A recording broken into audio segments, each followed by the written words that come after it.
Jeffries as Marion Kirby, the ghostess with the mostest. Robert Sterling as George Kirby, that most sporty spirit. And Leo G. Carroll, host to said ghost, as Copper.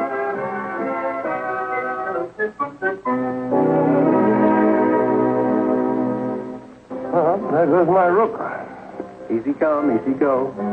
If that's the ghost you're playing with, he's obviously an imposter. Yeah, let's see him materialize himself. My dear Marion and George, I assure you, you're the only two ghosts that I know. What about Neil? Yes, Neil. Mr. and Mrs. George Kirby and their alcoholic St. Bernard. The only dog in the world that can materialize and dematerialize. Yes, but you keep on feeding him liquor, he's going to disintegrate. Oh, you talk as if you don't like her. My dear Marion, I love you. I adore you all. Then why are you playing chess with another alleged ghost? My worthy opponent, Mr. J. Francis Prescott, is very much alive. How do you do, Mr. Prescott? You're looking very well. Mr. Prescott's in Cleveland. We exchange chess moves by telegram. Who's winning? Western Union. Imagine playing a game with someone you've never seen. Oh, that won't be the case much longer. Mr. Prescott's coming here tomorrow evening, 6 o'clock, to spend his vacation with us. Just in time for dinner. I'll wear my new dress. Madam, George, you're not going to do anything to embarrass me now, please. Would you like to go over the seating arrangements with me? Oh, I'm sure they'll be all right, darling. You have an knack for throwing the right people together. But I must know who I'm throwing together, Cosmo. Now, there's Mr. Prescott and Mrs. Baskerville. He is just mad about him. No, I do hope he's nice. Oh, I'm sure he is. Haven't you any idea what he looks like, Cosmo? Wouldn't it be funny if J. Francis Prescott turned out to be a woman? A woman? You mean he looks like a woman? Jay could stand for Josephine. Francis could be the male or female. Looks like a woman, Cosmo? You mustn't say such things. But you're the one who's saying them. I think I'll have a martini. Are you sure you haven't had a few already? Martina's are no sooner mentioned than you start drooling. No. I don't know what's got into you lately. Excuse me, dear. There must be Mr. Prescott. Saved by the bell. Good evening. Good evening, Sonny. I'm James Francis Prescott. You're what? This happens every time I meet one of my chess opponents. I knew these things happened to him. But well, why do they have to happen to me? What's the matter? Is anything wrong? Is the rest of the house like this? Why, yes. We have only modern furniture. I won it on a quiz show. And why does she have to look so pop-eyed? Or is she just a hypothyroid? Come and meet your hostess, Sonny. She'll be delighted. Rita, I want you to meet young Master Prescott. How nice of your father to bring you along. Oh, you don't understand, dear. This isn't J. Francis Prescott, Jr. This is J. Francis Prescott, period. Oh, well, you know, an infant prodigy. But he kept on beating you at chess. Henrietta, when Rugo Reshevsky was 7 years old, he played 15 simultaneous games at the chess club. And won them all. The mental faculties of the very young are infinitely sharper than those of adults of middle life. Cosmo, excuse us, Mr. Francis. Whatever are we going to do? About dinner, you mean? Mrs. Baskerville would never get over it. And I know how important she is to you in a business way, Cosmo. Quite simple, my dear. You leave it to me. Francis, you must be very tired after your long journey. No, I had enough this afternoon on the train, so I can stay downstairs for dinner if that's what you're insinuating. Well, tonight you'll have dinner upstairs. While you're here, you'll have to do as we say, just as if we were your parents. Yes. What about your parents, Francis? I have 2 of them. Well, you run along to bed. And tomorrow we'll have a lovely day. We'll go to the zoo. Why? Do you like the zoo? They perhaps you'd like to play baseball, Henrietta. You like baseball, don't you, Francis? I haven't taken it up yet, but I'm working on some mathematical tables on the velocity and the trajectory of the spheres in motion. That should be useful. That should reduce the game to a cold science. Oh, well, anytime you can hit a home run with a mathematical table, you can play on my team. On Leo DeRocher's, too. Well, here you are. Everything you need. In fact, more than you need. What's this? Existentialist phrase of Jean-Paul Sartre. Well, you won't need this. Why not? Well, I don't think your psychiatrist would approve. I like scientific books. None of the science fiction drivel, of course. Oh, well, we haven't any. Not even the drivel. Are those yours? Oh, how is? Oh. I was quite a fencing master in my day. But I suppose you know all about fencing, too. Only the four common parries. That's very good. And a fencing master taught me that in return for teaching me chess. I see. Well, here's something you might like. Famous ghost stories from Wilkie Collins to Rudyard Kipling. Oh, please. Don't you believe in ghosts either? Oh, please, Mr. Topper. This I've got to hear. Believe in ghosts? What preposterous rot. Well, Don't, George. I think he's cute. And he's just a baby. And it's so touching. When I was 6 years old, I had a $2 magic set, with which I could reproduce most of the so-called ghostly manifestations. Well, I can assure you that I've seen manifestations that can't be reproduced on a $2 magic set.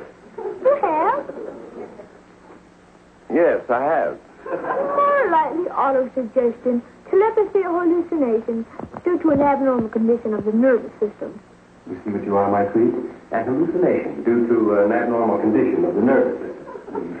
See, you don't believe that, do you, Doctor? Of course I don't believe it. But I can prove it.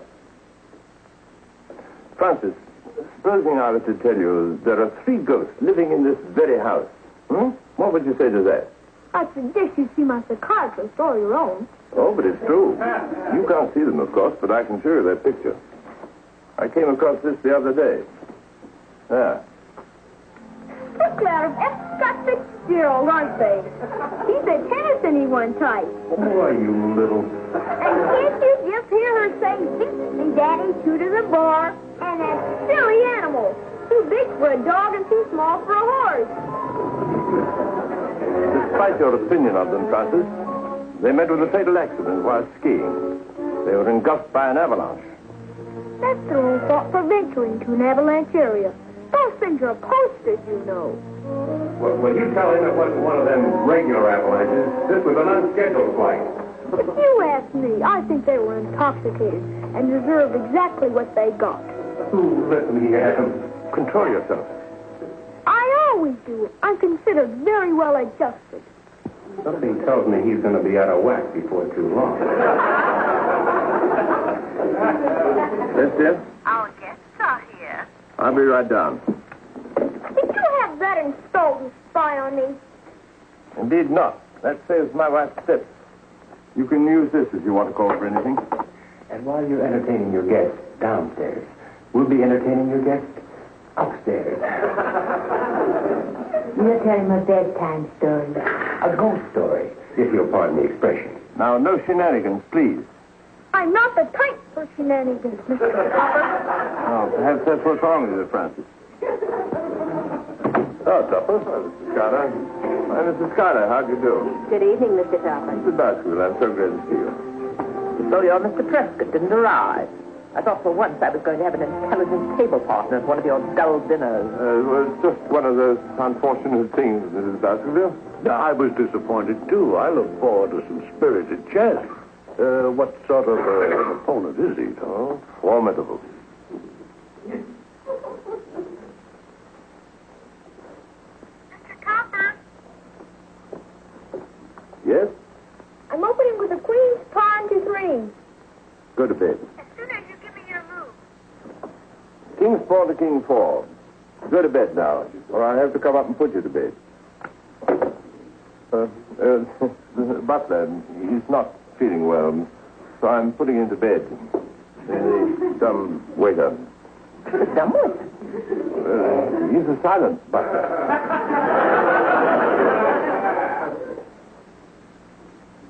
I don't like that move at all.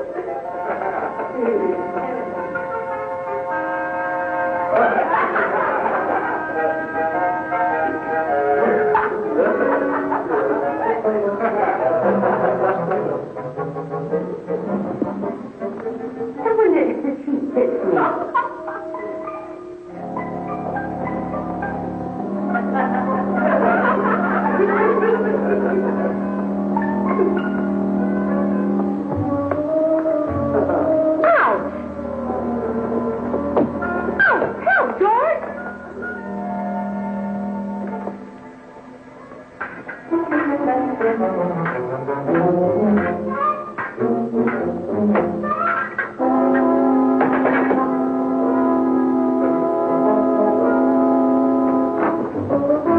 Try that again,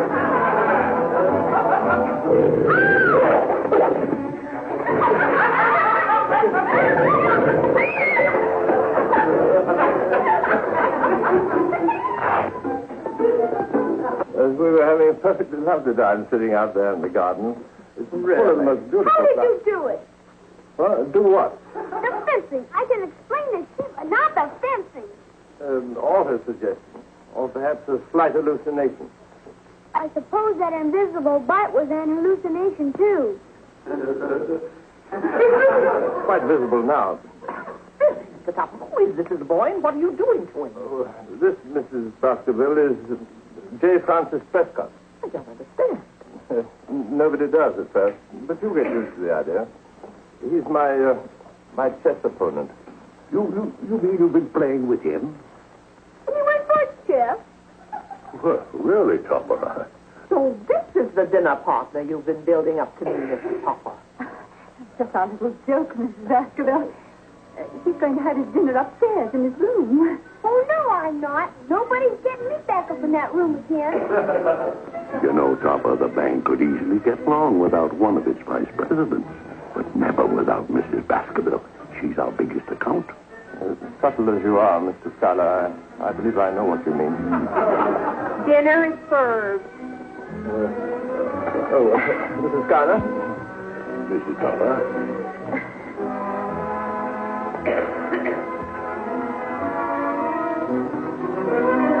Of course I shall be at the stockholders' meeting. It's the 17th of next month, isn't it? Do you happen to know what day of the week it is? That's a Thursday. Yeah, that's quite right, my boy. I think that was any date in history. Like to try me? We believe you. You're quite a mathematician. Well, perhaps I'd better ask him to take a look at the Acme Street Railway stop that the bank recommended to me. Safe as houses, and pays a whopping $7 a share in dividends. I happen to have a rundown on the stock with me here.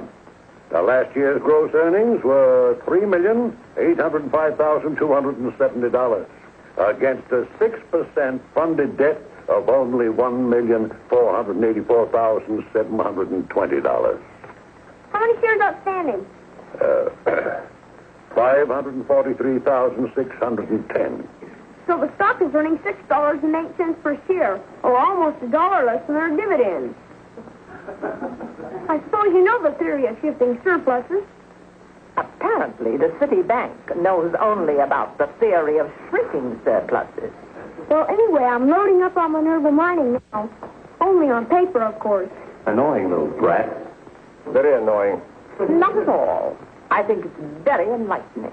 The Minerva Mine produces 20 million tons of slag on the ore dump. Now add to that 10 million tons of low-grade ore reserve in the mine itself.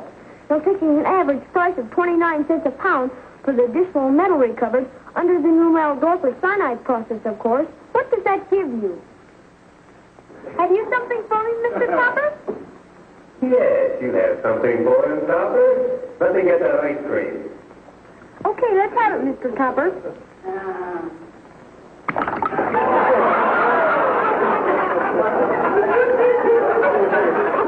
That sweet little boy. But It really wasn't my idea. But, my dear father, I'm just as anxious to get rid of him as you are. His parents have gone off on a vacation somewhere, leaving no forwarding address except an unidentified Canadian forest. But you must do something. Mrs. Baskerville wants me to go over all her investments with Francis. Next thing you know, she'll want him on our board of directors. Well, they could do with some brains on the board. What's that, Tupper? What are you saying? Sorry, I forgot this board was a Schuyler family affair. And another thing, she's apparently bought out a toy shop for little Francis. A rocket ship or something. He better be playing with it when she comes over to see him. Well, perhaps I can get him to take off to the moon in it. Very funny. I wish I could joke about it. But then, of course, it isn't my job that's at stake. Now, where does this thing go? Right on the nose. On the nose. Hey, this is more fun than an electric train. We'll teach Master Prescott about rocket ships. Too bad it isn't real so we can take a trip. George, you never take me any place. What about the ski trip? I mean a round trip, not a place from which you don't come back. Okay, honey. Be my guest on the first spaceship to nowhere. I have a hunch we won't come back from there either. Now, how's that? Very good. All right. Now then. Oh, goodbye, you two. Here comes Francis. Well, he can't see us. No, but I can. Kind of crowds things. Very well, but we'll be watching.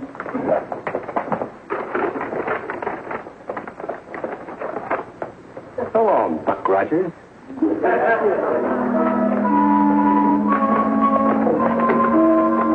on, Francis. Here we are. How corny can you get?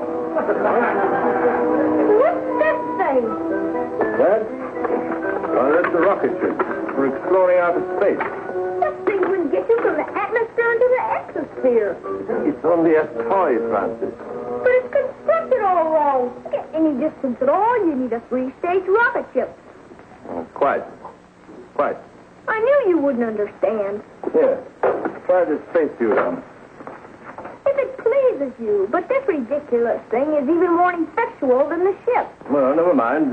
You get into it. You never can tell, you know. Oh, yes, you can. By compensating for the gravity pull, we can turn our ship into a satellite, whirling around the Earth in elliptic orbit. What's the matter? I was just thinking of you becoming a satellite, George, whirling around the Earth in a sort of cosmic compost heap. I wish you'd shut up. Very well, but I don't think you have to be so rude about it. Mr. Topper, Mrs. Baskerville's at the house. She's asking for Francis. Better climb in here. I wouldn't be cut dead in this thing. Well, you'll achieve that effect if you don't get in. What do you mean? Never mind. Get in.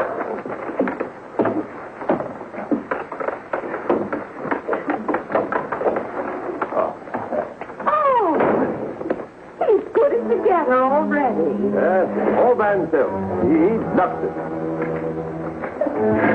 Oh, boy, this is funny. Francis. Ready for you, Mary. All right, then hold it. Come on, here this minute. He's all right, Mrs. Baskerville. He's got his spacesuit on.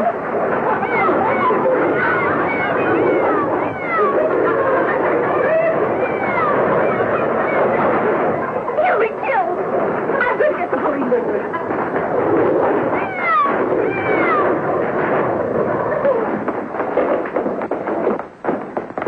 There we are. Up the daisy. Let's see how the spacesuit works, Topper. Look at you, Darrow. Finish with a three-point landing. Do something. What are you, a man or a mouse? So, we were intoxicated when we were hit by an avalanche, eh? Just now I wish I was thrown under a rock.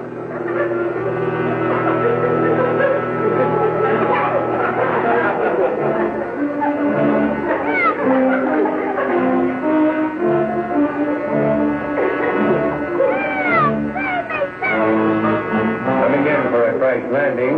Coming in for a crash landing.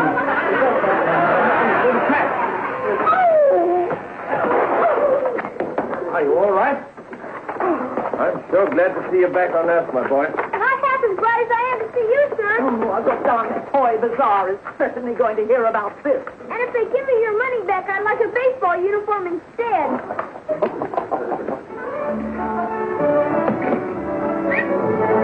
Nice feeling, Marion. Gee, how did you do that, sir? Well, you see, Francis, when the ball reached a certain speed, it became a temporary satellite revolving back to its original point of projection. Oh, I see, sir.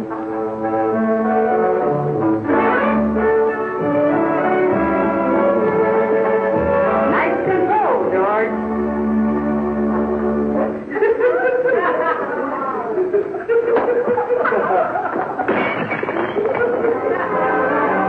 All done by mathematics? No, I just closed my eyes and swung. But it was real George, wasn't it? I don't know about it being real, but it was George, all right. 2 minutes. Modified with alcohol at maximum balance.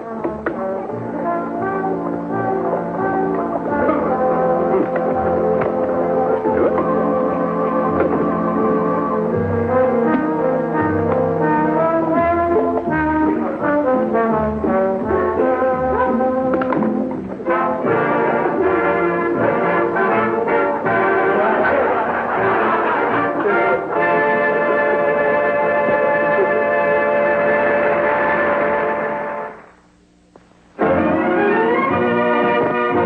Produced by John W. Lufton.